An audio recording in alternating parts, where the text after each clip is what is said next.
जिला हुगली के एक कदीम स्कूल जो ना जाने कितने तलबा की आबियारी की है, यानी अंगस हुगली के दी अद्भुत सोसाइटी हाई मदरसा हाई सेकेंडरी में यहाँ पर एक बार फिर मैनेजिंग कमेटी के इलेक्शन होने जा रहा है आइंदा 3 दिसंबर को, जहाँ 6 मेंबरों के लिए कुल 25 उम्मीदवार गार्जियन से उम्मीद लगाए हुए हैं।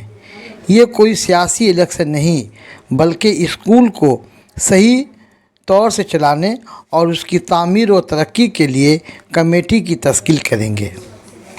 4 अलग अलग पैनल के अलावा 2 आज़ाद उम्मीदवार भी मैदान में हैं, यानी कुल मिलाकर 25 उम्मीदवार हैं, जिनमें 6 लोगों को ही चुना जाएगा। आइए हम बात करते हैं अद्भुत सोसाइटी हाई मदरसा यानी हाई सेकेंडरी के साबिक सेक्रेटरी और मौजूदा पैनल के एक उम्मीदवार मुश्ताक आलम से, जो गुज़िश्ता टर्म में सेक्रेटरी थे और अपने सेक्रेटरीशिप में जो तरक्याती काम किए हैं वो हमें बताएंगे। मैं साजिद परवेज, टाइम्स न्यूज़ 18, अंगस हुगली।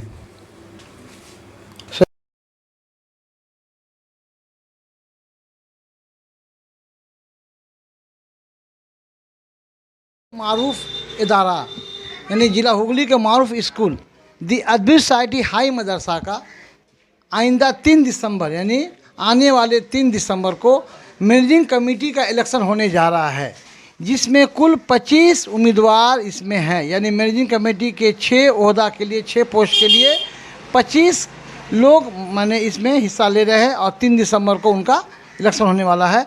अद्भुत सोसाइटी हाई मदरसा जो हाई सेकेंडरी स्कूल है उसके मैनेजिंग कमेटी का इलेक्शन होने वाला है। आइए हम बात करते हैं इस स्कूल के एक माने पहले जो सेक्रेटरी रह चुके हैं और फिलहाल एक पैनल के वो मेंबर भी हैं और इसमें इलेक्शन में हिस्सा भी ले रहे हैं। आज उनसे बात करते हैं। उनका नाम है मोहम्मद मुश्ताक आलम, जो जाने माने यहाँ के सामाजिक सेवा हैं यानी सामाजिक कारकुन हैं और अद्भुत सोसाइटी हाई मदरसा के सेक्रेटरी रह चुके हैं। उनसे हम बात करेंगे इलेक्शन के मौका पर। मुश्ताक भाई, टाइम्स न्यूज़ 18 में आपका खैर मकदम है। शुक्रिया, आपका बहुत बहुत शुक्रिया कि आपने मेरे से मुलाकात की और मुझे टाइम दिया। Times now. आपसे एक सवाल ये है कि जब आप सेक्रेटरी थे तो अद्भुत सोसाइटी हाई मदरसा के लिए क्या काम किए जो आज वोट मांगने जा रहे हैं? आप अपने काम बताइए कि आपने अपनी सेक्रेटरीशिप में क्या काम किया। देखिए, ऐसा है कि अद्भुत सोसाइटी हाई मदरसा में 2014 में सेक्रेटरी बना। उस वक्त अद्भुत सोसाइटी हाई मदरसा के बहुत जर्जर पोजीशन थे, रूम नहीं थे, बिल्डिंग नहीं थे और एडमिशन की बड़ी प्रॉब्लम थी। बच्चों को एडमिशन नहीं हो रहे थे, चूँकि एचएस स्कूल था, वहाँ रूम की ज़रूरत थी। तो हमने 14 में सेक्रेटरीशिप का जो है कि अहदा संभाला और जब चूँकि मैं साबिक तालिब इल्म उस मदरसे का, तो मैंने देखा तो उसके बाद मैं अपनी टीम के साथ पूरी ताकत के साथ काम करना शुरू किया।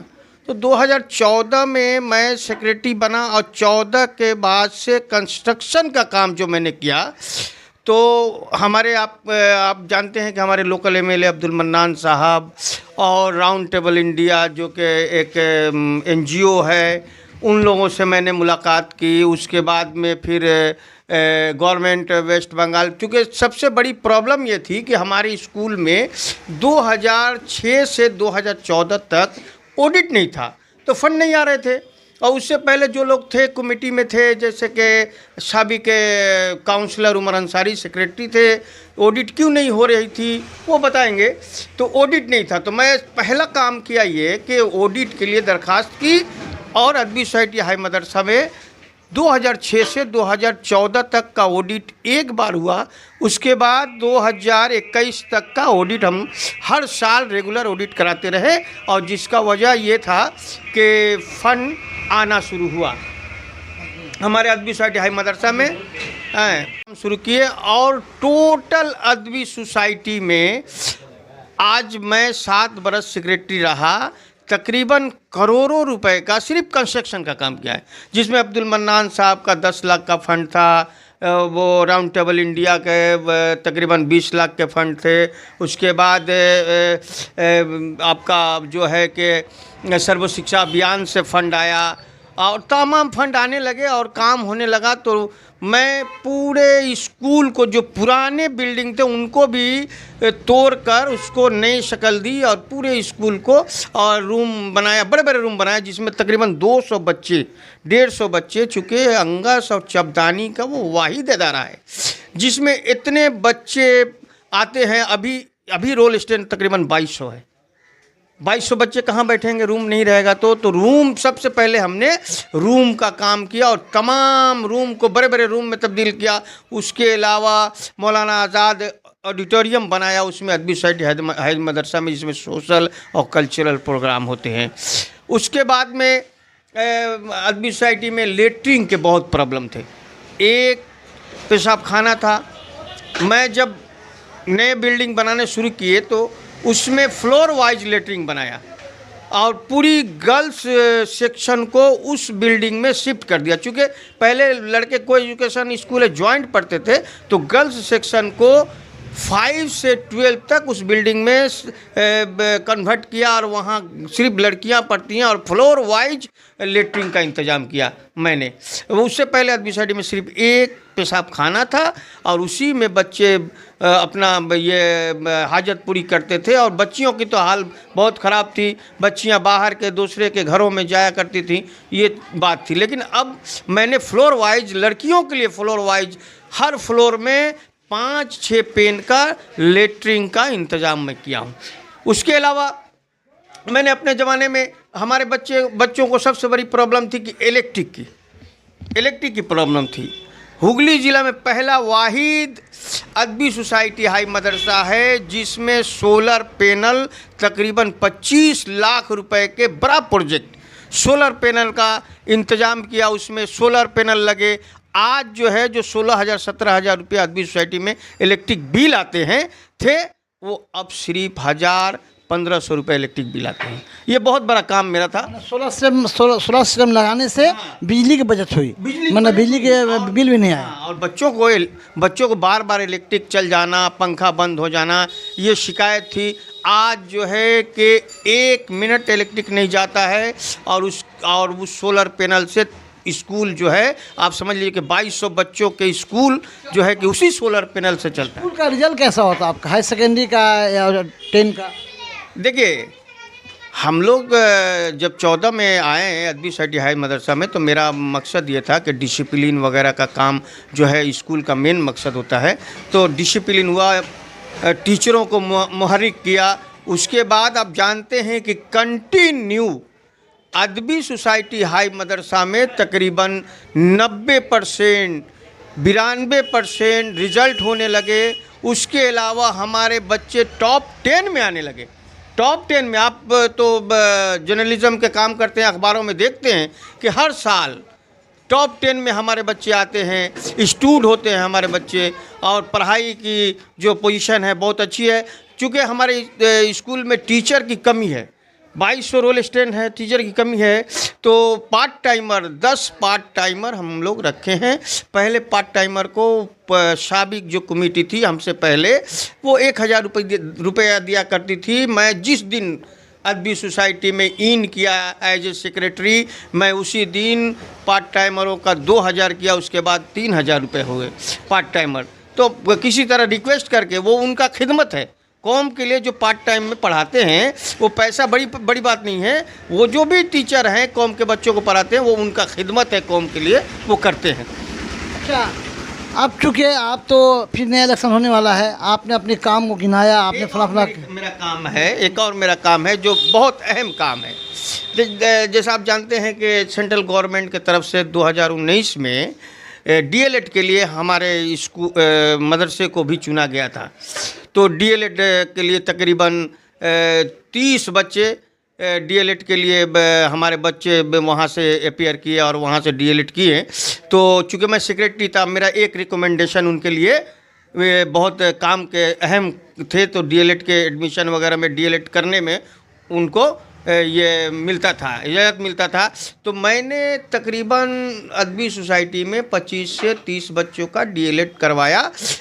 आप जानते हैं कि प्राइवेट कॉलेजों में 1-1 लाख रुपए देकर बच्चे डीएलएड करते थे, लेकिन मैं एक भी बच्चों से एक पैसा नहीं लिया। आज अगर आप चाहेंगे तो 2-4 नाम मैं बता दूंगा, उनसे आप मिल सकते हैं। और गवर्नमेंट ऑफ बिहार में अभी फ़िलहाल टीचर के जॉब हुए हैं, उसमें वो बच्चे जो डीएलएड किए थे हमारे जरिया, उन बच्चों को भी नौकरी मिला है।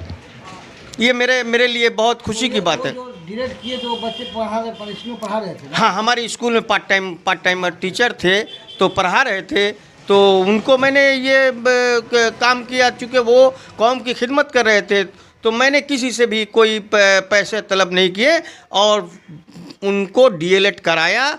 ये मेरा सबसे बड़ा अचीवमेंट था कि मैं अपने कौम के जो पढ़े लिखे होने, जो रोजगार से जोड़ने का मैंने काम किया, तकरीबन 20 से 25 बच्चों को, और वो आज बिहार गवर्नमेंट में टीचर में नौकरी पा गए। अच्छा, अब एक आपके आखिरी सवाल है कि आप जैसे जीतेंगे, मान लीजिए आप जीत रहे हैं या जीतेंगे आप, तो उसके बाद आप क्या करेंगे? देखिए, अभी तो अदबी सोसाइटी में बहुत सारे प्रॉब्लम हल हुए हैं। ये नहीं मैं कहूँगा कि मैं तमाम जो प्रॉब्लम है हल हो गए हैं। अदबी सोसाइटी के लिए और ख़ास तौर से इस इलाके के लिए एक चीज़ की बहुत कमी है, वो साइंस स्ट्रीम। हमारे जो उर्दू मीडियम के बच्चे हैं, वो साइंस स्ट्रीम में बहुत दूर उनको जाने पड़ता है, टीटागढ़ और दूसरे स्कूलों में। तो मैं साइंस स्ट्रीम के लिए कोशिश किया था, इंक्वायरी हुए थे, लैब भी बन गया है, हमारे दौर में बना है, साइंस के लिए लैब भी बन गया है। लेकिन अभी तक गवर्नमेंट क्यों मैंने रिकमेंडेशन नहीं दी, वो गवर्नमेंट की बात है। साइंस के वो टीचर्स हैं जो मैंने पढ़ा सकते हैं? हाँ, हमारे पास तो रेगुलर 3 टीचर साइंस के हैं, फिजिक्स के हैं, मैथ के हैं। और मैं ऐसा करता कि अगर ये साइंस के लिए ऑर्डर मिल जाता तो मैं पार्ट टाइमर टीचर को रख के साइंस स्ट्रीम चलाता। इसलिए कि ये हुगली ज़िला में शायद ही उर्दू मीडियम में कोई स्कूल होगा जहाँ साइंस के पढ़ाई होते हैं, ठीक है ना। तो इसमें बहुत ज़रूरत है।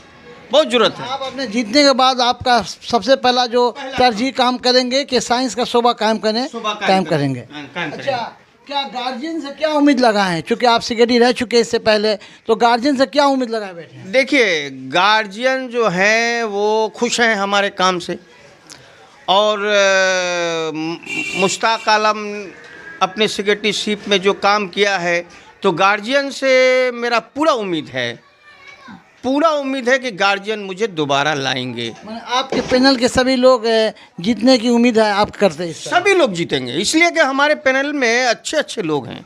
हमारे पैनल में जैसे मैं मुश्ताक आलम हूँ, उसके अलावा सिराज हैं, हमारे आप भी जानते हैं साहेब आलम, बहुत ही काबिल सोशल वर्कर हैं, चबदानी से ताल्लुक़ रखते हैं, वो हैं, अख्तर हुसैन हैं, और एक हमारे मोहम्मद इरशाद भाई है, और एक लेडीज़ हैं आपका नाजनीन फ़ातिमा, तो सॉरी नाजनीन रफ़ी हैं। तो हमारा नंबर जो है 8, 9, 10, 11, 12, 13, माने 8, 9, 10, 11, 12, 13 हमारे पैनल का नंबर है। और काबिल लोग हैं, सोशल मैदान में इनका काम है। आप तो साहेब आलम के बारे में भी जानते हैं कि बहुत काम करते हैं, दिन रात उनका वही काम है। और दरोगा राजभर जो हमारे काउंसलर है 7 नंबर वार्ड के, वो समझ लीजिए कि हुगली ज़िला में पूरे हुगली ज़िला में तमाम स्कूलों में उन्होंने काम किया है, कंस्ट्रक्शन का काम किया है। चबदानी में हमारे कई स्कूल हैं, आप अनीस अकाडमी है, मौलाना वली है, उर्दू मीडियम, हिंदी मीडियम